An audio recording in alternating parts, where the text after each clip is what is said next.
Well, hello everyone, and welcome to today's show. I'm really excited to show you how to set up your own home studio right here, wherever you want in your home. Okay, so I want to introduce myself first. My name is Becky Ross. You might know my famous brother, Bob Ross. Oh yeah, that's him. So remember, in creating your own studio, creating art, no matter what, there's no mistakes. There's just happy little accidents, which we can make into a lot of fun. All right, so first off, I want to talk about all the different places in your home that you can actually have a studio. And I'm going to show you some of those. And I'm going to start right here. If you happen to have a desk in your room or maybe an office, this is a great place to set up your own studio. We're going to talk about the different supplies that you can have. We're going to talk about cleanup. We're going to talk about storage and a few other things along the way to set up your own studio. I know I'm a little weird, but I'm also a lot of fun. All right, hi guys. So here's another place that you can set up a home studio. At a table that's maybe outside or in your garage, especially if you're doing ceramics or sculpture. Clay tends to be very dusty and dirty, so mom and dad might not be too happy with that mess in the house. But there are some ways that we can keep it clean, and I'll go over that in a few minutes. But setting up a studio outside is a great place. I enjoy doing that all the time. In fact, take a look right there. There's one of my little tree friends. Nothing wrong with having a friend that's a tree, let me tell you. And these are a few of the tools that you're going to want around you, but I'll go over tools in a minute. So let me show you another place that you can have a studio. Well, hello everyone. I just want to show you one more place that you can set up a home studio. At your kitchen table is a great place that you can do clay, drawing, any of the art classes. You might even try your kitchen counter. So here I have my kitchen table. I've got my art tools, I've got my sketchbook, I've got my computer that I'm going to use for references, or you can look at my brother Bob. And I'm going to show you in a few minutes all of the tools that you should have out and how we can clean that up, okay? But I do want to show you one thing. You can't necessarily have your art studio at the kitchen table all day and all night. You can't leave it here like you can at a desk or maybe outside. So one thing you might want to do is have a box that you can put all of your art supplies in when you're done with them. So at the end of your art session, or maybe when you're done doing your art, you can just kind of pack everything up and put it in a box and have kind of a designated box that you use all the time for your art supplies. And that'll just make things a little bit easier on you. Well, hello everyone and welcome back. So I've shown you a few places around your home that you can set up your home art studio. Now I want to show you some of the art supplies that you're going to need. Most important, I think, is your sketchbook, okay? Because we're going to be doing different activities in this almost every day, no matter what art class you have. Now, different teachers will have different requirements for what your sketchbook looks like. So for art, you may want to have something a little more professional like this. Some teachers might say that just a spiral notebook, line paper will be fine. And I know in the sculpture classes, they are providing a notebook that you're going to kind of make, okay? But this is where you're going to keep all of your ideas and you're going to refer back to this all the time. So make sure you always have your notebook. Second thing you might want to have is your computer with you.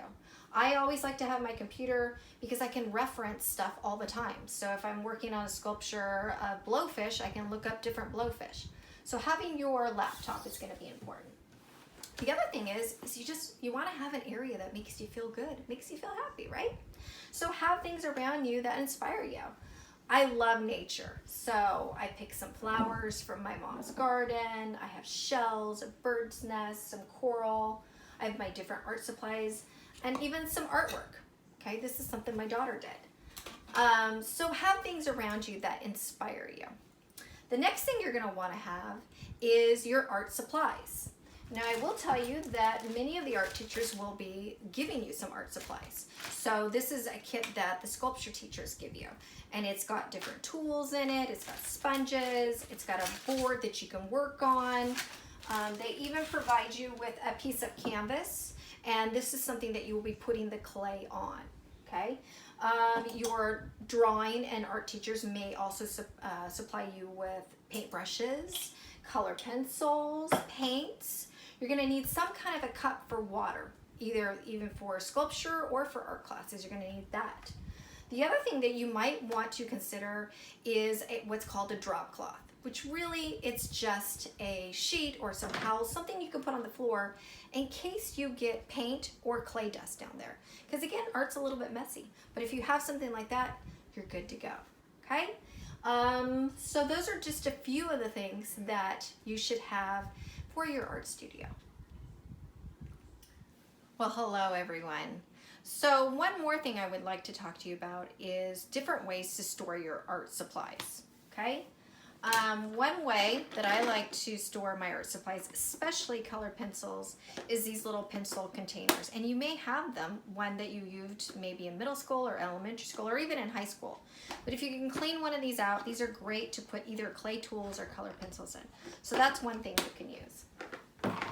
Another thing that I really like to use, and remember, we're not expecting you to go out and buy a whole bunch of stuff, so you want to use what you have around the house, but is jars. Jars are a great place to store pencils, paint brushes, and even clay tools. So this is something that you could probably find at home, even just cups. They could be paper cups, plastic cups, anything like that that you can use to store art supplies.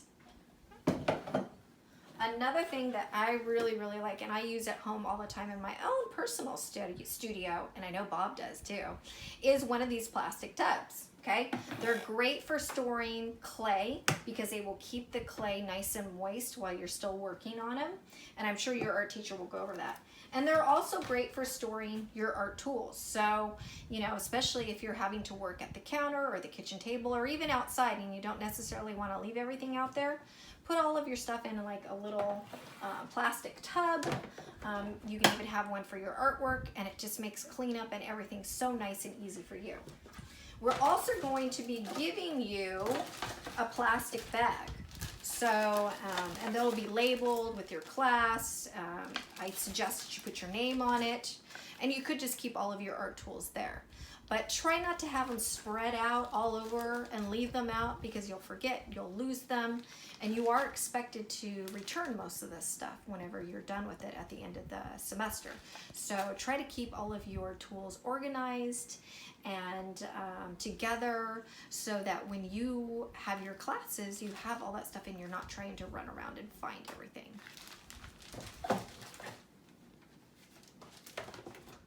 Hi everyone. So now I want to talk about cleanup. I know, it's not fun, but it's got to be done, trust me.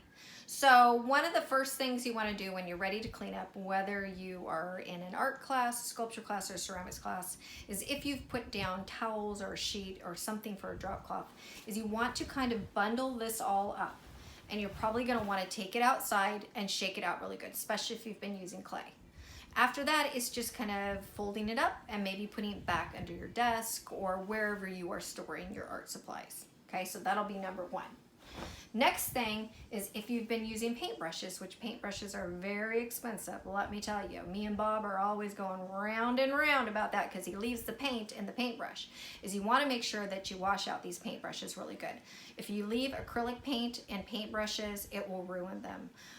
Usually you can get out watercolors and things like that, but not always. Sometimes it'll mess up the paintbrush too. So make sure that you wash out your paintbrushes thoroughly. So you're going to put them under the water and you're going to keep washing them out until you're seeing no more color coming out of this paintbrush. Okay, so that's super important. The next thing you want to do is you want to make sure that, again, you pack up all your tools. You want to have them all put away nice and safe. Clay. Clay is something too. You know what, that's something that I'm going to have to go get the clay container.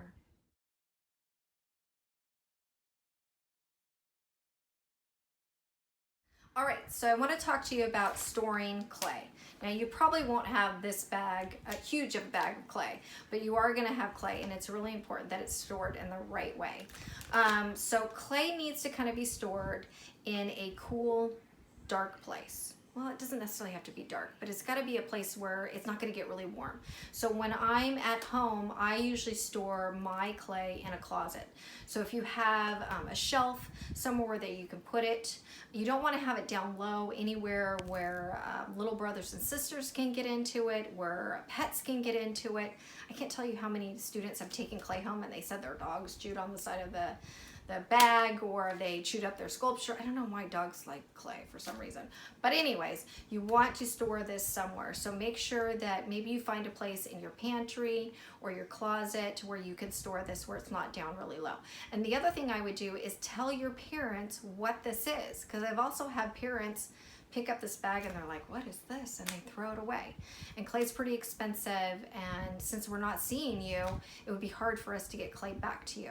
So put clay, make sure that the bag is sealed up really good. You'll probably have more of like a plastic bag with like the Ziploc on the top, so make sure that it's closed really well. It needs to stay moist. You might want to make sure that you just spray a little water or sprinkle a little bit of water on it every couple days. Make sure that you can push onto the bag and it's still kind of mushy. All those are really important for clay, but again, you don't necessarily want to have it out in the garage in full sun or outside in full sun. You want it somewhere where it can stay kind of cool. Okay, so that's storage of your clay. And again, keeping all your tools in one place. If you have a box, if you have a tub like this, and just keeping everything nice and clean. And your workspace, okay? So if you're doing it at your desk in your room, you're probably going to be doing other homework here. So you don't want clay dust all over, you don't want paint all over. So you're gonna wanna get a damp cloth, pick up all of your materials, and again, try and keep them all in one place. And you're gonna wanna wipe this down really good. So anywhere that I had clay or paint, I want to get that all nice and clean. One thing that you're going to notice with clay is you get this white kind of film. So what you're going to want to do is you're going to want to wipe it down, and you're probably going to wait maybe 10 minutes until it dries, and then come back and wipe it down again. And if you got any clay on the floor, you want to do the same thing. You want to make sure that you wipe it up really good, but hopefully again it's all on the drop cloth and you don't have to worry about that. All right guys, last little bit of information, I'll let you go. I want to talk about paint. So if you're using watercolors, those are water-based. They're pretty easy to get off of your desk, surfaces, clothing. But if you're using acrylic paints, they do not come out so easy. So if you get acrylic paint on your desk, it's just like painting your wall. It's really hard to get out, so you immediately want to try and get that out with a wet towel. Same thing with your clothing. Getting any acrylic paint on your clothing, you want to immediately go and use soap and water and try and get that out. Maybe even put some stain remover stuff on your clothing and wash it right away. And that's going to be it for our studio tour. Good luck setting up your own studio at home.